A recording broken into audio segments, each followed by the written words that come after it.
সব দোষ হুজুরের। হুজুর তার নিজের বউ নিয়ে হেঁটে যাচ্ছে, কয় দেখছনি কত বড় বেয়াদ্দব হুজুর, মাইয়া লয়ে হাইটা যায়। হুজুরের জামা যদি একটু বড় হয়, কয় হুজুররাই কাপড়ের দাম বাড়াইছে।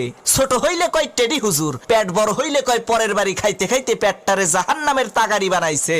চিকন চাকন শুকনা হইলে কয় মাদ্রাসায় পড়ে লাভ কি, এরা তো খাইতেও পারে না। দাওয়াত খাইতে যাইয়া একটু বেশি খাইলে কয় হুজুররা পরের খাওয়ান পাইলে এইরকম একটু বেশিই খায়। কম খাইলে কয় হুজুর আজকে আর কয় জায়গা দাওয়াত আছে।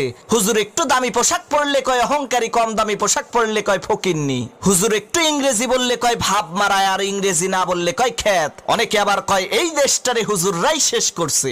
অমুসলমান, কুত্তা মরে, ছাগল মরে, বিড়াল মরে, জানাজা হয় না।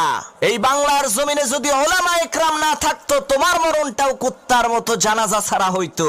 আরে তোমার বাপ মায়ের বিয়েটা যদি হুজুর না পড়াইতো, তাহলে তো তুমি হারামজাদা হইতা, নাজায়েজ জারজ সন্তান হইতা।